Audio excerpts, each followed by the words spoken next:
his resurrection. Yesterday I was buried with him. Today I am walking with him from the sleep of death. Amen. Mhm. This acclamation brings together the entire single story of the journey to the other side, which began with the Gospel of Palm Sunday. This one seamless story, not three separate events. And this single story is brought together in Mary Oliver from her work Thirst. And she says this: let me keep my distance always from those who think they have the answers. Let me keep company always with those who say, look, and laugh in astonishment and bow their heads. Easter, my friends, is this movable feast like the Passover Seder, which is in which it is rooted, which was celebrated this week also by Jews throughout the world. Someone asked me earlier how Easter is determined. To get to Easter, you must first look for the vernal equinox, a sky-defined event, and you must look for the full moon, a night vision. Easter comes after these events. The point is, you must look into the night to find Easter.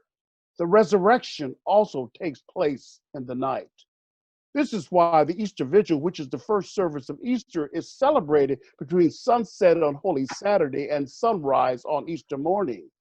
Early morning is the time frame of the gospel story when the weeping women and shaken men were told by Mary Magdalene that Jesus had risen and they could not find the dead Jesus. This event, the resurrection, happened in the hour of darkness. So Easter, like Passover, rises in the night. Jesus has always been rejoining darkness and light. This is a major theme in the Gospel of John. Jesus brought the shunned, the needy, the sick, the shameful, all those who had been driven away from the community of his day. These people were brought by him into life, which he calls heaven, where light and shadows mingle. The restored, that's all of us, bring our darkness with us to Jesus, for darkness has been our home, and that darkness is now part of our light. At Easter, Jesus brings his light out of the deep darkness of his death. Because of the struggle to understand the relationship of light to darkness, there are 12 tales in the four Gospels that struggle to show us what the Easter experience is about. No two are alike. The choices this year between John and Matthew, while they begin alike, have significant differences between them. Matthew's vision seems to be about power, while John seems to be about being present. It is like the divide between right brain and left brain, if you will. Some of the Easter stories are about the absence of death. Some tell us they saw Christ alive. You will notice that in these seeing tales, the narrators had trouble recognizing Jesus. They were looking for Jesus of Nazareth, who was no more, because before them was Jesus the Christ. He did not look as he had.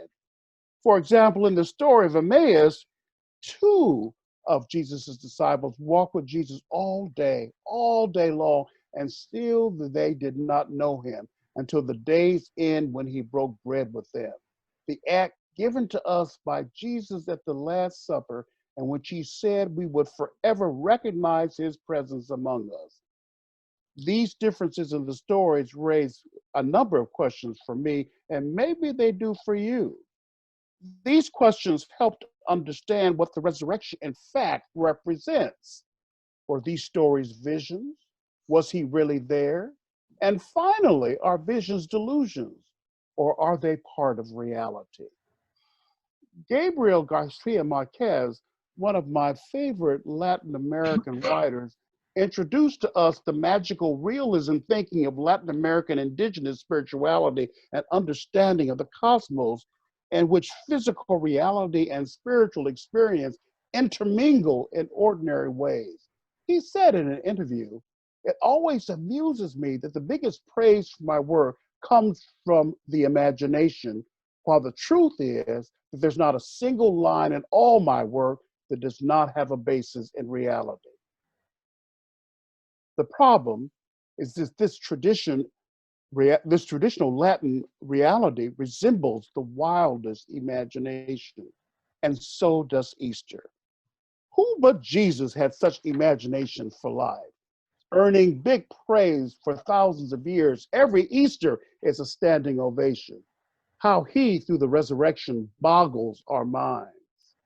Jesus walks between the clarity of belief and the shadow world of imagination, showing us that life is not defined by Caesar's reigns, Pilate's grasp, conventional pieties, corporate rules, public approval, or even what your mother or father said. Jesus colors outside all those lines, showing life that cannot be seen within those boundaries. Easter giggles with joy. It could only be told in unimaginables.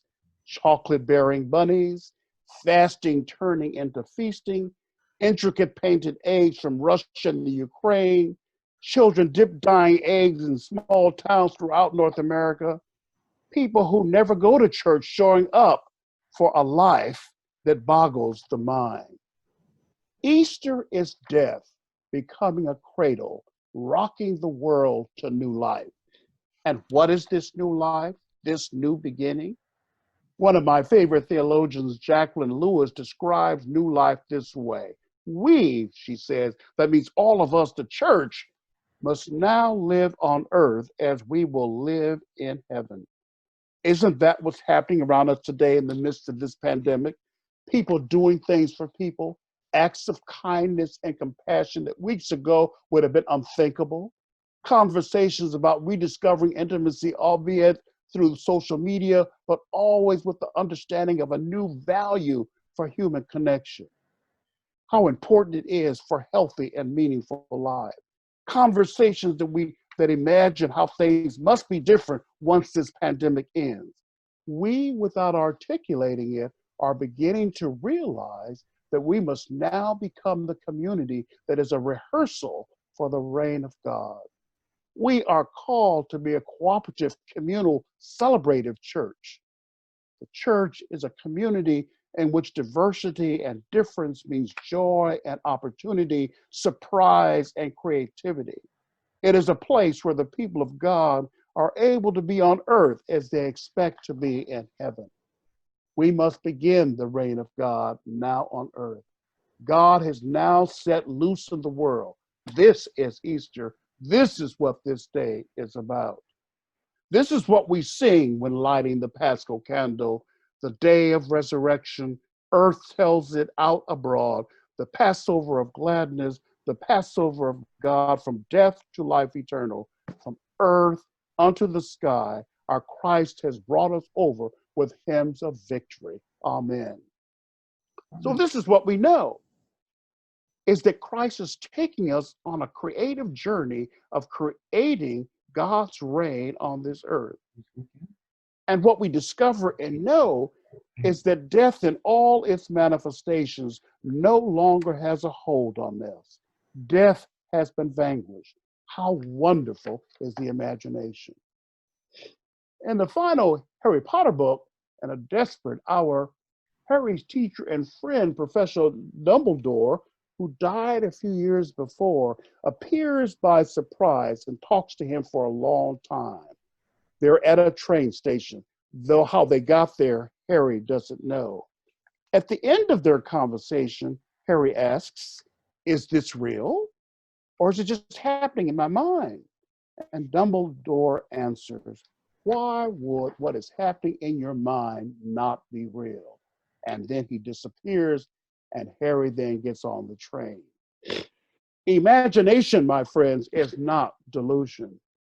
Easter is not just Jesus looking different, but back again to continue the same old thing, with the change being a new look. The thing is, he says very little in these post-Easter stories, and he doesn't stay long with us either. He has not come back this little while to talk about what happened, not to be haunted by memories, but neither does he lop off the past. His scars, the past, and all are part of him now. He lives with them in joy. Joy is an indescribable thing, as are love, peace, hope, as are fear and death, as is heaven. Jesus wraps them all up in the expanding universe of his heart, in which even the soldiers who beat him, even Judas who betrayed him, even those who threw dice for his clothes are enfolded. Now, the signs of the presence of God are no longer limited to the beautiful and the good. Now, even death can be a sign. And we are invited to expand our own hearts, to grow in imagination, to see Easter, and to love between all the lines. Therefore, let me end as I began. Yesterday, we were crucified with Christ. Today, we are glorified with him. Yesterday, we were dead with Christ. Today, we are sharing in his resurrection. Yesterday, we were buried with him. Today, we are walking with him from the sleep of death. And then Mary Oliver, the woman I referred earlier, adds her own addendum to this. And she says, even beyond what I see, I imagine more. Well, we will all find out, each of us. And what would we be beyond the yardstick, beyond supper and dollars, if we were not filled with such wondering? Amen. Amen. Amen.